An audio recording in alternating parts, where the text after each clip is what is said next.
مطلب یہ کہ اس دن شادی پر مجھے پتا چلا اس کے گھر والے رشتہ دیکھ رہے ہیں، جلدی شادی ہو جائے گی اس کی۔ ردا نے کندھے اچکائے، حقیقت سے آگاہی بخشی۔ وہ یہ بات بالکل سچ کہہ رہی تھی، کیونکہ علیزے سے باتوں کے دوران علیزے اسے بتا چکی تھی کہ ثانیہ کے رشتے تو دیکھ رہے ہیں وہ لوگ، پر وہ شادی کے لیے رضامند نہیں ہو رہی۔ ردا کی اس بات پر مہتاب بھی جیسے سوچنے پر مجبور ہوا۔ یہ تو اس نے سوچا ہی نہیں تھا۔ اچانک پرسکون دل میں بے کلی سی بڑھنے لگی اور مناہل کی پریشانی پھر سے سر اٹھانے لگی۔ تو اس لیے ہی تو کہہ رہی ہوں، آپ بھی مناہل کے لیے کچھ سوچیں، دوسری شادی کر لیں۔ ردا نے اپنی بات کہہ کر بغور مہتاب کے چہرے کا جائزہ لیا، جس کی پیشانی پر اب گہری سوچ کی لکیریں نمایاں تھیں۔ نہیں، مناہل ایکسپٹ ہی نہیں کرے گی کسی کو۔ وہ تو ثانیہ کے ساتھ اب جا کر تھوڑا بہت اٹیچ ہوئی۔ مہتاب نے پرسوچ نفی میں سر ہلاتے اس کی بات کی تردید کی۔ ہاں تو کسی اور کے ساتھ بھی ہو جائے گی نا اٹیچ۔ ردا نے فوراً جواب دیا، نہیں بھائی، کون ہو کیسی ہو، ہر کوئی ثانیہ جیسی تو نہیں ہو سکتی۔ مہتاب نے پریشان کن لہجے میں پیشانی پر شکن ڈالے اپنے دل کے ڈر کو ظاہر کیا۔ ایگزیکٹلی، ہر کوئی ثانیہ جیسی تو نہیں ہو سکتی، تو آپ ایسا کریں، ثانیہ سے ہی شادی کر لیں۔ ردا نے فوراً اپنی ساری رات لگا کر سوچا ہوا حل جھٹ سے پیش کیا تو مہتاب نے چونک کر دیکھا۔ واٹ؟ حیرت سے منہ کھل گیا۔ وہ کتنے آرام سے اتنی بڑی بات کہہ گئی تھی۔ یس، شادی کر لیں ثانیہ سے، شی از اے پرفیکٹ، ایسی کوئی دوسری نہیں ملے گی جو مناہل کو یوں اپنائیت دے۔ ردا نے مہتاب کو قائل کرنے کی کوشش کی، جس پر وہ پہلے تو گڑبڑایا اور پھر سامنے دیکھتا ہوا گہری سوچ میں ڈوب گیا۔ ردا دل ہی دل میں خوش ہوتی اب مہتاب کو سوچ میں ڈوبے ہوئے دیکھ رہی تھی۔ وہ آج ہلکی فیروزی رنگ کے سادہ سی جوڑے میں ملبوس سادہ سی لڑکی کو کسی اور نظر سے دیکھ رہا تھا۔ اس کے مخلص پن پر تو اسے کوئی شک نہیں تھا۔ گزشتہ 3 ہفتوں میں ہی وہ اس بات کا بخوبی اندازہ لگا چکا تھا۔ سوچیں بات سوچیں، اور میں تو بابا کو بھی بلا چکی ہوں، ردا نے مسکراہٹ دباتے ہوئے کہا۔ ردا کی اگلی بات نے پھر سے مہتاب کو چونکنے پر مجبور کر دیا۔ وہ اچھل کر سیدھا ہوا۔ کیا؟ کیوں؟ بابا کو کیوں؟ مہتاب اس کی اس قدر جلد بازی پر گڑبڑا گیا۔ اپنے رشتے کی بات کرنے کیا آپ خود جائیں گے؟ ہمیں جلدی بات کرنا ہوگی، ایسا نہ ہو وہ لوگ کہیں اور رشتہ کر دیں ثانیہ کا۔ ردا کی بات پر مہتاب کی سمجھ سے باہر ہو گیا کہ کیا کہے، وہ بوکھلا سا گیا۔ ردا بے بسی سے بس اسے پکار کر رہ گیا۔ بس چپ، کچھ نہیں سننے والی اب میں، ہم کل ہی جا رہے ہیں، بابا رات کی فلائٹ سے پہنچ رہے ہیں ملتان۔ مہتاب کی حیرت کی پرواہ کیے بنا وہ بڑے مزے سے کہتی اپنی جگہ سے اٹھی اور اپنے بجتے فون کو کان سے لگائے لاؤنج کے داخلی دروازے کی طرف بڑھ گئی اور مہتاب کو یوں ہی پریشان حال چھوڑ گئی۔ موہت نے ہاتھ کے اشارے سے کچھ دور سڑک پر آتے رکشے کو روکنے کے لیے کہا، پر رکشے والا نفی میں سر ہلائے انکار کرتا ہوا آگے بڑھ گیا۔ بدتمیز، ایسی قسمت خراب ہے کہ رکشے والے بھی دیکھ کر لے جانے سے انکار کر دیتے ہیں۔ موہت نے دانت پیس کر خود ساختہ سرگوشی کی۔ آج دوسرا دن تھا، اس نے ملتان میں کوئی کمپنی فیکٹری تک نہیں چھوڑی جہاں اپنی سی وی ڈراپ نہ کی ہو۔ 2 دن سے اس کی یہی روٹین تھی۔ وہ صبح کو نکلتا اور پھر شام کو گھر لوٹتا۔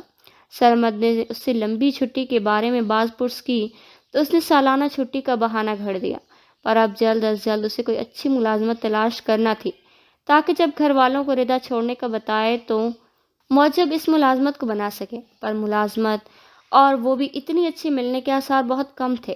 گھر والے یہی سمجھتے تھے کہ وہ چھٹیوں میں سارا دن اپنے دوستوں کے ساتھ مصروف رہتا ہے، پر وہی جانتا تھا وہ کتنی اذیت میں مبتلا ہے۔ ردا کی طرف سے بھی دھڑکا لگا ہوا تھا کہ وہ اب کیا کرے گی، کیونکہ چپ بیٹھنے والی تو وہ واقعی نہیں لگتی۔ وہ انہی سوچوں میں گم تھا جب اس کے بالکل سامنے پاس آ کر کار رکی۔ موہت نے آنکھیں سکیڑ کر غور کیا اور پھر کار کے اندر پچھلی سیٹ پر بیٹھے نفس کو دیکھ کر کنپٹی کی رگیں تن گئی۔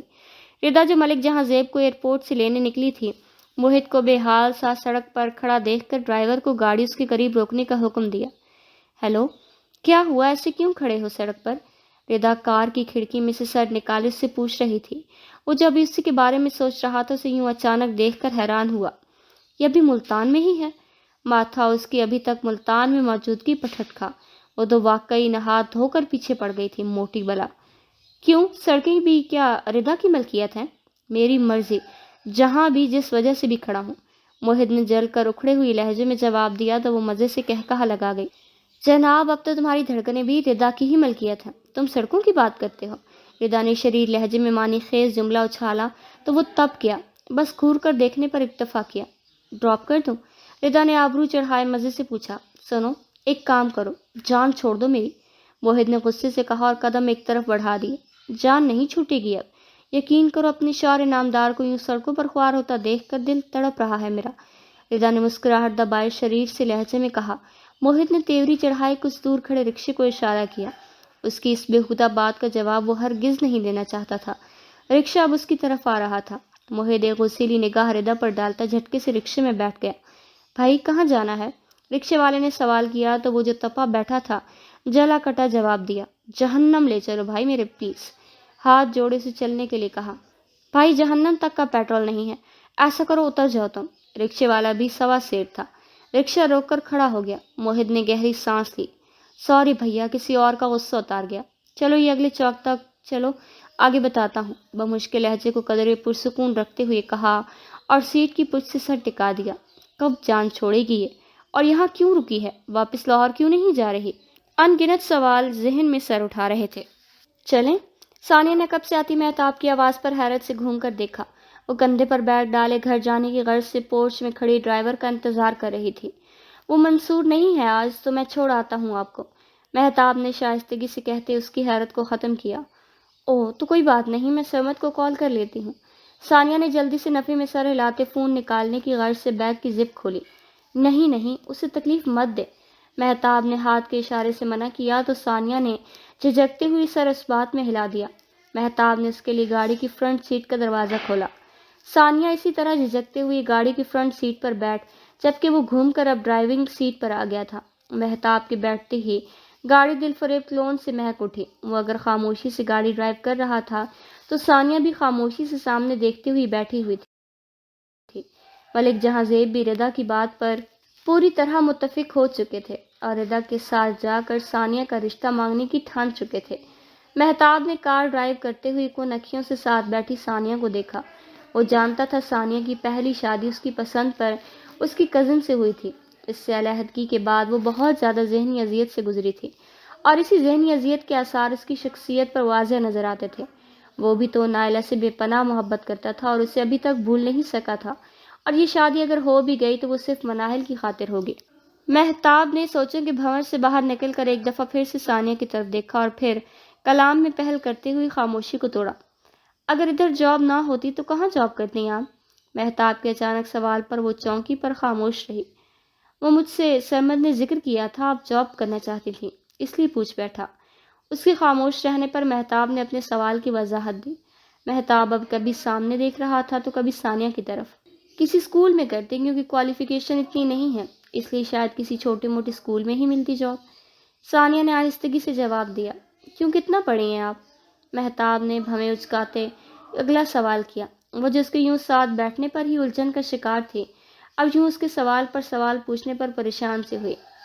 پڑھنے کا شوق تو بہت تھا لیکن فائنینشیل پرابلمز کی وجہ سے پڑھ نہیں سکی، بی اے کیا ہے صرف۔ ثانیہ نے اپنی ہتھیلیوں پر نظریں جمائے آہستگی سے جواب دیا۔ او اچھا۔ مہتاب نے اس بات میں سر ہلایا اور گاڑی دروازے کے سامنے رکی۔ ثانیہ نے سر پر دوپٹہ درست کرتے گاڑی کا دروازہ کھولا اور پھر اچانک مڑ کر سوال کیا۔ تو صبح میں پھر سرمد کے ساتھ ہوں؟ ثانیہ کے سوال پر اسے اچانک یاد آیا کہ ردا اسے کہہ چکی تھی کہ ثانیہ کو صبح چھٹی کا کہہ دیجیے گا۔ نہیں، آپ صبح چھٹی کریں، مہتاب نے سنجیدگی سے کہا اور پھر اسے حیران کھڑا چھوڑ کر گاڑی آگے بڑھا دی۔ موہت گھر سے باہر تھا جب ثانیہ فون پر اسے ملک جہاں زیب کی آمد کی اطلاع دی۔ عجلت میں گھر پہنچا اور ہڑبڑا کر ڈرائنگ روم کی طرف بڑھا۔ دل زور زور سے دھڑکنے لگا تو دماغ میں خوف کی گھنٹیاں بجنے لگی۔ وہ بوکھلا کر تقریباً بھاگتا ہوا ڈرائنگ روم کے دروازے پر پہنچا اور پھر ٹھٹک کر رکا۔ وہ جان کی دشمن جنگلی موٹی بھینس سامنے ٹانگ پر ٹانگ جمائے ہاتھ میں کولڈ ڈرنک سے بھرا گلاس تھامے بڑی شان سے بیٹھی تھی۔ اس کی روح تو پہلے ہی فنا ہو چکی تھی، اب ردا کی موجودگی نے رہی سہی کسر بھی پوری کر دی۔ ہانپ بنا سب کے چہروں کی طرف دیکھ رہا تھا۔ ملک جہاں زیب اور ردا ایک صوفے پر براجمان تھے تو سرمد اور سہلیہ اس کے سامنے دوسرے صوفے پر بیٹھے تھے۔ او موہت کم ہے، آپ کا ہی انتظار تھا، ملک جہاں زیب نے موہت کی طرف دیکھتے ہوئے خوش دلی سے کہا تو وہ پریشان حال سا مریل قدم اٹھاتا سرمد کے ساتھ صوفے پر براجمان ہوا۔ دل تھا کہ لرز رہا تھا پر سب کے چہروں کو دیکھ کر لگ رہا تھا کہ ابھی کوئی بات نہیں ہوئی ہے۔ ان سب کے درمیان گھور کر ردا کی طرف دیکھا جو آنکھوں میں چمک لیے بیٹھے مسکرا رہی تھی اور موہت کی اس حالت سے محظوظ ہو رہی تھی۔ جی تو اب موہت بھی آ گیا ہے، تو اب میں چاہتا ہوں میں اپنی آمد کی وجہ بتا دوں۔ ملک جہاں زیب نے مسکرا کر بات شروع کی تو موہت نے لٹھی کی طرح سفید پڑتے چہرے کے ساتھ ملک جہاں زیب کی طرف دیکھا۔ ردا مسلسل مسکراہٹ دبا رہی تھی۔ میں اپنے بیٹے مہتاب ملک کے لیے آپ کی بیٹی ثانیہ کا ہاتھ مانگنے آیا ہوں۔ مہتاب ملک کی شائستگی سے کہے گئے جملے سے موہت کی آنکھیں پھٹنے کی حد تک کھل گئی تھیں۔ کیا چال کھیلی تھی کمینی نے! سانس اکھڑنے لگا تھا۔ اسے ایک دم سے کھانسی کا دورہ پڑا۔ ماں سوائے ردا کے سب پریشان ہو کر اسے دیکھنے لگے۔ وہ خفت سے اپنی جگہ سے اٹھا۔ کھانسی تھی کہ رکنے کا نام نہیں لے رہی تھی۔ کھانستا ہوا سینے پر ہاتھ رکھے اور دوسرے ہاتھ سے معذرت طلب اشارہ کرتا باہر نکل آیا۔ سینے پر زور زور سے ہاتھ مسلا۔ ثانیہ کا رشتہ مہتاب سے مطلب؟ ردا نے تو اس کی کمزوری پہلے پکڑی۔ یہ پی لو، ٹھیک ہو جاؤ گے۔ ردا کی آواز پر آگ بگولا ہو کر اس کی طرف دیکھا۔ وہ کولڈ ڈرنک کا گلاس ہاتھ میں تھامے مصنوعی پلکیں چپکائے اس کا خون تک جلا گئی تھی۔ وہی مغرور انداز، تنی ہوئی گردن۔ یہ سب کیا ہے؟ پوچھ سکتا ہوں میں؟ موہت نے دانت پیستے ہوئے اس کے قریب چہرہ کیا اور آواز کو حد درجہ مدھم رکھتے ہوئے پوچھا۔ خون کھول رہا تھا جو پیشانی کی رگیں تن کر ابھری ہوئی تھیں۔ دماغ اس کے اس وار پر پھٹ رہا تھا۔ یہ کیسی خصومت پال لی تھی اس نے موہت کے ساتھ؟ تمہارے منہ سے یہ سوال اچھا نہیں لگا۔ ایک تم ہی تو پتا ہے کہ یہ سب کیا ہے اور کیوں ہے۔ ردا نے کولڈ ڈرنک کا گھونٹ بھرا اور دھیرے سے خود کو جھلاتے ہوئے جواب دیا۔ ردا کی معنی خیز مسکراہٹ اور آنکھوں میں موجود فاتحانہ چمک چیخ چیخ کر اس کے بدلے کی آگ کا بتا رہی تھی۔ تم بہت غلط کر رہی ہو۔ اس سب میں میری فیملی کو کیوں انوالو کر رہی ہو؟ دشمنی مجھ سے ہے تمہاری تو یہ سب کیوں؟ موہت نے زہر خندہ لہجہ اپنایا۔ ردا نے طمانینت سے پلکوں کو بند کر کے کھولا۔ اس کی یہ طاقت کے نشے میں چور طمانت موہت کے غصے کو ہوا دے رہی تھی۔ عشق اور جنگ میں سب جائز ہے ڈیئر سو کالڈ ہسبینڈ۔ لہجے کی طمانت چہرے کے ساتھ میل کھا رہی تھی۔ اس کے عشق کے لفظ پر موہت نے استہزائیہ آبرو چڑھائے۔ اور یہ جنگ ہے؟ ردا نے بھی اسی انداز میں اس کے ناک کے قریب ناک کی، آنکھوں میں آنکھیں ڈال کر آبرو چڑھائے اسے باور کروایا کہ وہ علیزی کی شادی پر اکڑ دکھا کر اس جنگ کا باقاعدہ آغاز کر چکا ہے۔ یہ شادی ہرگز نہیں ہوگی۔ موہت نے چہرے کا رخ ایک طرف موڑے دو ٹوک کہا تو وہ خفیف سا طنز بھرا قہقہہ لگا کر پیچھے ہوئی۔ وہ نیلے رنگ کی ٹی شرٹ میں ملبوس دن بھر ملازمت کی تلاش میں خجل خوار بے حال سہولیہ لیے کھڑا تھا۔ یہ 4 دن اچھی طرح باور کروا چکے تھے ردا سے اچھی ملازمت ملنا اتنا آسان نہیں تھا۔ اوکے تو روک لو یہ شادی، اگر روک سکتے ہو تو۔ بھویں اور شانے ایک ساتھ اچکا کر گراتی وہ مزے سے موہت کو اپنی طاقت جتا گئی تھی۔ شان سے گردن اکڑاتی پلٹی، ایک دم رکی اور پھر مڑی۔ And listen, I hate royal blue colour, don't wear this again. بڑے وثوق سے کہتی شان سے پلٹی، اس بات سے بے اعتنائی برتتی کہ وہ مٹھیاں بھینچے اس پر جھپٹنے کا اشارہ کیے خود کو بڑی مشکل سے قابو میں لا رہا تھا۔ اس شادی کو روکنا تو تھا ہی اس کو ہر حال میں۔ موہت کمر پر ہاتھ دھرے بے چین سا گہری سوچ میں مبتلا تھا۔ موہت نے صوفوں پر پہلو بدلا اور کنکھیوں سے اپنے ساتھ کمرے میں موجود تینوں نفوس کا بغور جائزہ لیا۔ ملک جہاں زیب اور ردا کے جانے کے بعد وہ لوگ اب ایک ساتھ گول میز کانفرنس سجا کر بیٹھے تھے۔ سامنے صوفے پر دائیں طرف ثالیہ اور بائیں طرف سر جھکائے ثانیہ بیٹھی تھی۔ ایک طرف لگی لکڑی کی کرسی پر سرمد موجود تھا جو مہتاب کے رشتے کی طرفداری میں اب تک بہت کچھ بول چکا تھا۔ موہت جو یہ رشتہ کسی صورت نہ ہونے دینے کی ٹھان چکا تھا، صوفے پر ہی تھوڑا سا آگے ہو کر اور بولا، بھائی مجھے یہ سب ٹھیک نہیں لگ رہا، اچھی طرح سوچ سمجھ کر فیصلہ کرنا چاہیے ہمیں۔ موہت نے تیوری چڑھائی، سرمد کی بے جا طرفداری کی تردید کی تو سرمد نے پیشانی پر بل ڈالے اسے گھور کر دیکھا۔ تم تو چپ بیٹھو یار۔ سرمد نے اسے جھاڑا اور تھوڑا سا آگے ہوتے ہوئے دونوں کوہنیوں کو گھٹنوں پر ٹکائے ثالیہ کی طرف دیکھا۔ سرمد اسے ہر دفعہ بولنے پر چپ کروا رہا تھا۔ موہت نے بے چارگی سے سرمد کی طرف دیکھا۔ بڑا بھائی تھا جس کو باپ کے درجے پر 10 سال پہلے فائز کر چکا تھا، پر اب کوئی نہیں جانتا تھا ماں سوائے اس کے کہ گیم پلانر ثانیہ کو ایک مہرہ بنا رہی ہے اور اس کا مقصد اسے شہمات دینا ہے۔ امی دیکھے، مہتاب کو میں بہت اچھی طرح جانتا ہوں، وہ انتہائی سلجھا ہوا انسان ہے، ثانیہ کو بے حد خوش رکھے گا، مجھے تو اس رشتے میں کہیں کوئی برائی نظر نہیں آ رہی۔ سرمد نے شائستگی سے سمجھاتے ہوئے پھر سے مہتاب کی طرفداری کی۔ وہ دل سے اس رشتے کے لیے رضامند تھا۔ بھائی وہ بہت اونچے لوگ ہیں، ان کے احسانوں کے نیچے اتنا دبنا ٹھیک نہیں ہے۔ امی مت کریں یہاں رشتہ، ثانیابی کے لیے رشتوں کی کمی تھوڑی ہے۔ موہت نے ہنوز پیشانی پر شکن سجائے پہلے سرمد کو سمجھانے کی کوشش کی، پھر چہرہ گھما کر ثالیہ کی طرف رخ کیا۔ موہت، بات جہاں رشتوں میں کمی یا احسانوں کی نہیں ہو رہی، بات جہاں اچھے انسان کی ہو رہی ہے جس کے ساتھ ثانیہ اپنی پوری زندگی سکون سے گزار سکتی ہے، اور مہتاب ایسا انسان ہے۔ سرمد نے اب کی بار لہجے میں سختی پیدا کرتے ہوئے موہت کی نفی کی۔ بھائی لیکن موہت نے پھر سے بات شروع کی تو ثالیہ نے ہاتھ ہوا میں معلق کرتے ہوئے اس سے بات کرنے سے روک دیا۔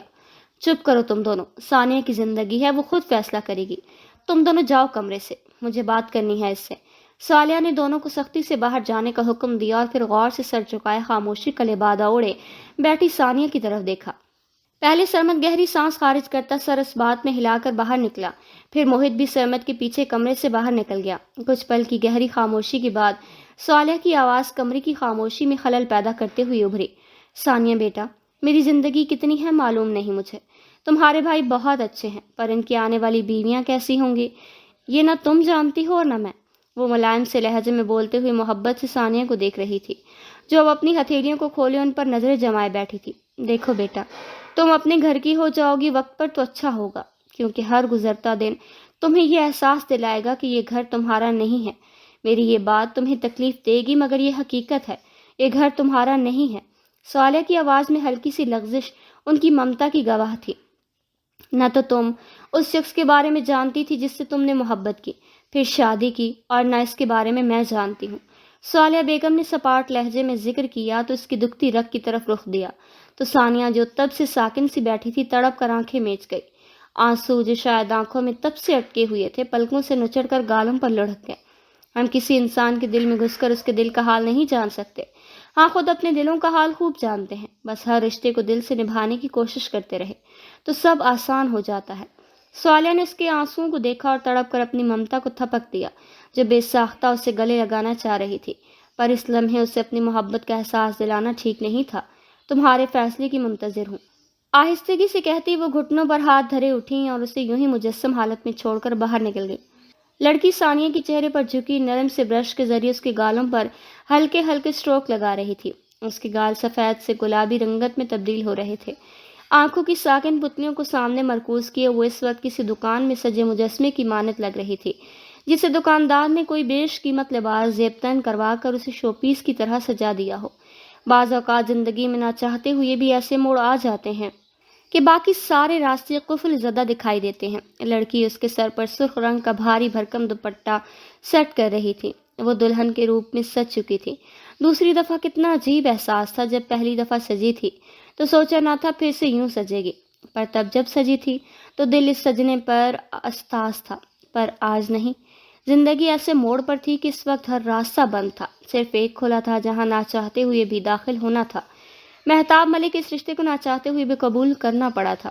وہ اس وقت سپاٹ چہرے کے ساتھ پارلر میں موجود پوری دیوار میں نصب آئینے میں خود کے عکس کو دیکھ رہی تھی۔ کچھ دیر میں اس کا نکاح تھا اور پھر رخصتی۔ یہ ملتان کا بہت مشہور برائیڈل پارلر تھا جہاں ردا اس کو چھوڑ گئی تھی۔ مہتاب ملک نے ایک رات پہلے اسے فون کیا تھا، اسے کسی بھی دباؤ میں آ کر یہ رشتہ قبول کرنے کی ضرورت نہیں، پر وہ کیا بتاتی کہ اکثر اوقات دباؤ میں ایسے ہوتے ہیں کہ جن کے نیچے دب جانا ہی پڑتا ہے، اور وہ دب گئی تھی۔ یو لک بیوٹیفل، لڑکی سے سراہتے ہوئی ستائشی نظروں سے دیکھ رہی تھی، پر اس کے چہرے پر اس تحسین اور آفرین کے جواب میں کوئی آثار واضح نہیں تھے۔